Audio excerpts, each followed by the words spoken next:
अनंत कोटि ब्रह्मांड नायक राजाधिराज योगीराज परब्रह्म श्री सच्चिदानंद सद्गुरु साईनाथ महाराज की जय।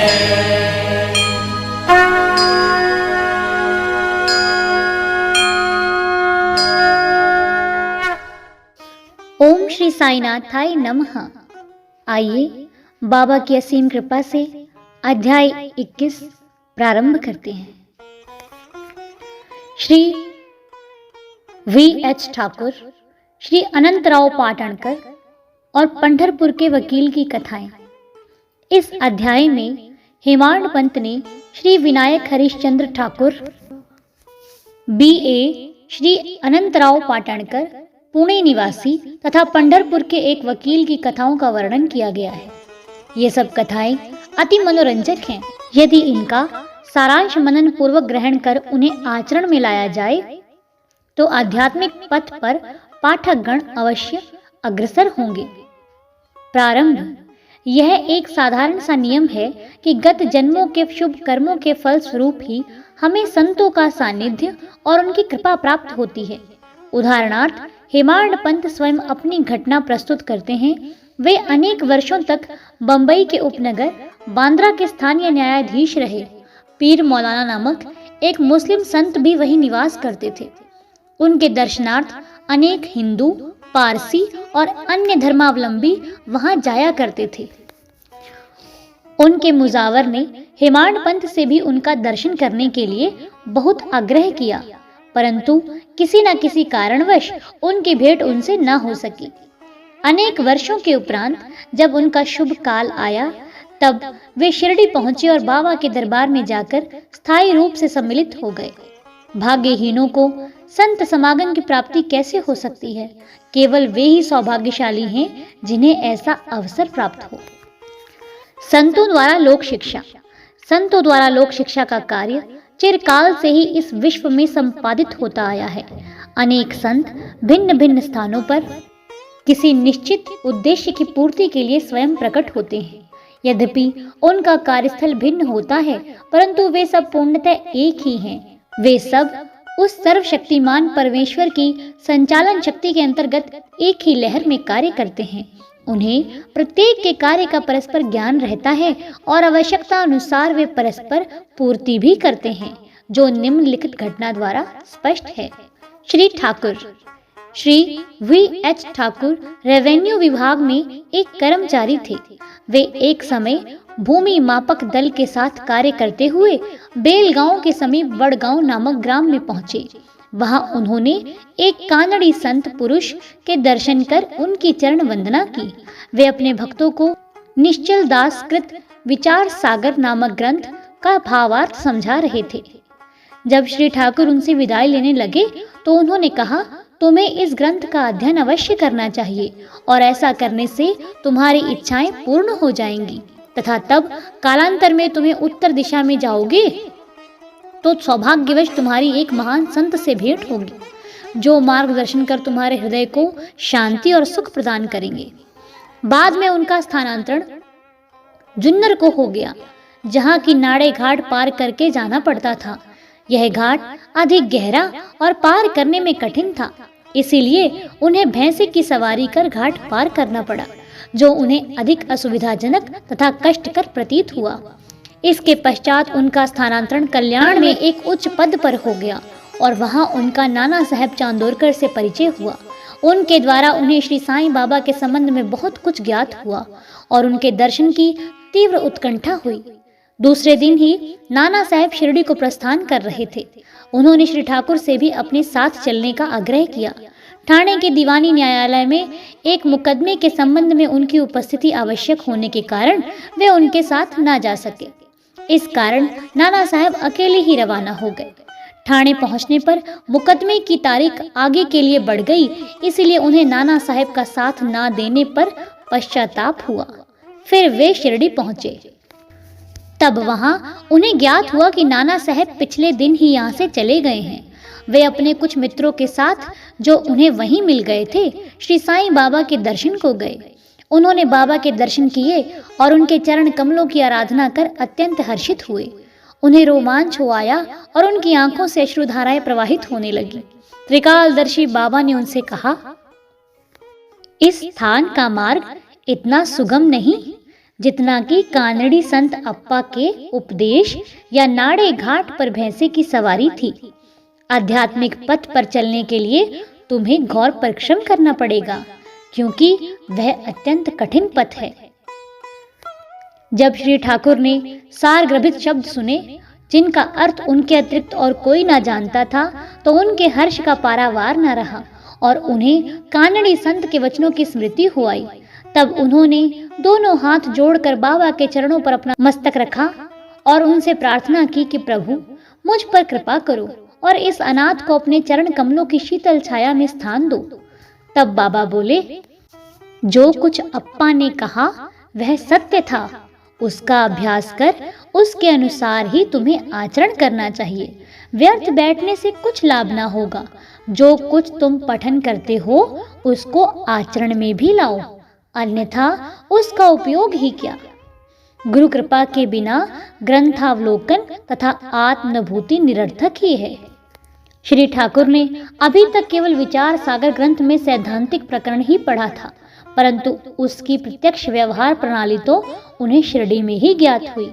एक दूसरी कथा भी इस सत्य का और अधिक सशक्त प्रमाण है। श्री अनंतराव पाटणकर, पुणे के एक महाशय श्री अनंतराव पाटणकर श्री साईं बाबा के दर्शन के इच्छुक थे। उन्होंने शिरडी आकर बाबा के दर्शन किए। दर्शन से उनके नेत्र शीतल हो गए और वे अति प्रसन्न हुए। उन्होंने बाबा के श्री चरण छुए और यथा योग्य पूजन करने के उपरांत बोले, मैंने बहुत कुछ पठन किया, वेद, वेदांत और उपनिषदों का भी अध्ययन किया तथा अन्य पुराण भी श्रवण किए, फिर भी मुझे शांति न मिल सकी। इसीलिए मेरा पठन व्यर्थ ही सिद्ध हुआ। एक निरा अज्ञानी भक्त मुझसे कहीं श्रेष्ठ है। जब तक मन को शांति नहीं मिलती तब तक ग्रंथ अवलोकन व्यर्थ ही है। मैंने ऐसा सुना है कि आप केवल अपनी दृष्टि मात्र से और विनोदपूर्ण वचनों द्वारा दूसरों के मन को सरलता पूर्वक शांति प्रदान कर देते हैं। यही सुनकर मैं भी यहाँ आया हूँ। कृपया कर मुझ दास को भी आशीर्वाद दीजिए। तब बाबा ने निम्नलिखित कथा कही। घोड़े की लीद के 9 गोले। नवधा भक्ति। एक समय एक सौदागर यहाँ आया। उसके सम्मुख ही एक घोड़ी ने लीद की। जिज्ञासु सौदागर ने अपनी धोती का एक छोर बिछाकर उसमें लीद के 9 गोले रख दिए और इस प्रकार उसके चित्त को शांति प्राप्त हुई। श्री पाटणकर इस कथा का कुछ भी अर्थ न समझ सके, इसलिए उन्होंने श्री गणेश दामोदर उपनाम दादा केलकर से अर्थ समझाने की प्रार्थना की और पूछा कि बाबा के कहने का अभिप्राय क्या है। वे बोले कि जो कुछ बाबा कहते हैं उसे मैं स्वयं भी अच्छी तरह नहीं समझ सकता, परंतु उनकी प्रेरणा से ही मैं जो कुछ समझ सका हूँ वह तुमसे कहता हूँ। घोड़ी है ईश कृपा और 9 एकत्रित गोले हैं नवविधा भक्ति। यथा पहला श्रवण, दूसरा कीर्तन, तीसरा नाम स्मरण, चौथा पाद सेवन, 5वां अर्चन, 6वां वंदन, 7वां दास्य, 8वां सख्य तथा 9वां आत्मनिवेदन। ये भक्ति के 9 प्रकार हैं। इनमें से यदि एक को भी सत्यता से कार्य रूप में लाया जाए तो भगवान श्री हरि अति प्रसन्न होकर भक्त के घर प्रकट हो जाएंगे। समस्त साधनाएं अर्थात जप, तप, योगाभ्यास तथा वेदों के पठन पाठन में जब तक भक्ति का संपुट ना हो बिल्कुल शुष्क ही है। वेद ज्ञानी या ब्रह्म ज्ञानी की कीर्ति भक्ति भाव के अभाव में निरर्थक है। आवश्यकता है तो केवल पूर्ण भक्ति की। अपने को भी उसी सौदागर के समान ही जानकर और व्यग्रता तथा उत्सुकता पूर्वक सत्य को खोजकर 9 प्रकार की भक्ति को प्राप्त करो, तब कहीं तुम्हें दृढ़ता तथा मानसिक शांति प्राप्त होगी। दूसरे दिन जब श्री पाटणकर बाबा को प्रणाम करने गए तो बाबा ने पूछा, क्या तुमने लीद के 9 गोले एकत्रित किए? उन्होंने कहा, मैं अनाश्रित हूँ, आपकी कृपा के बिना उन्हें सरलता पूर्वक एकत्रित करना संभव नहीं है। बाबा ने उन्हें आशीर्वाद देकर सांत्वना दी कि तुम्हें सुख और शांति प्राप्त हो जाएगी, जिसे सुनकर श्री पाटणकर के हर्ष का पारावार न रहा। पंढरपुर के वकील। भक्तों के दोष दूर कर उन्हें उचित पथ पर ला देने की बाबा की त्रिकालज्ञता एक छोटी सी कथा का वर्णन कर इस अध्याय को समाप्त करेंगे।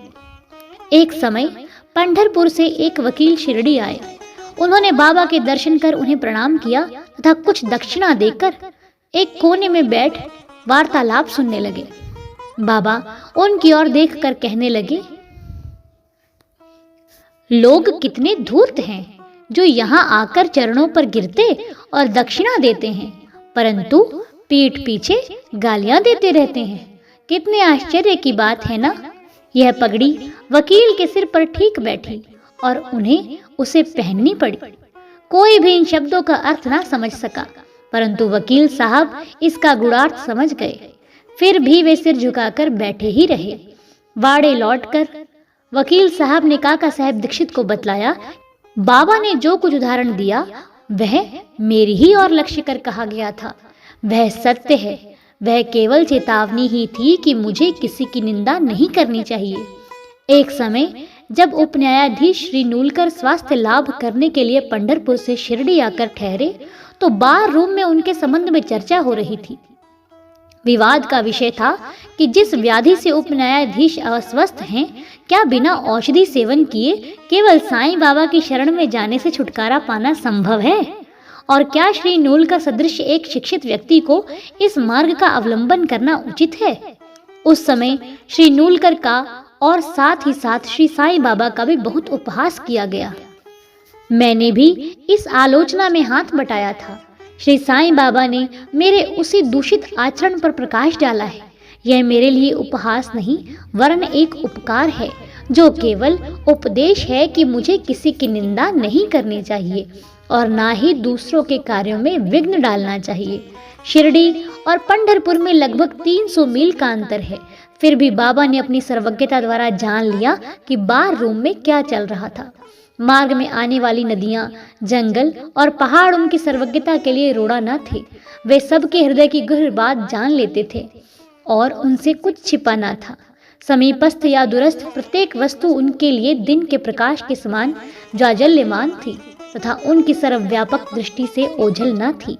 इस घटना से वकील साहब को शिक्षा मिली, कभी किसी का छिंद्रान्वेषण एवं निंदा नहीं करनी चाहिए।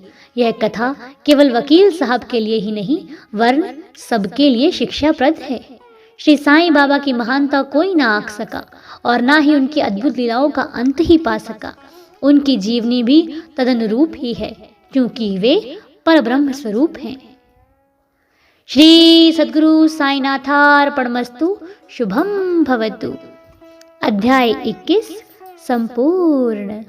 ओम श्री साईनाथाय नमः।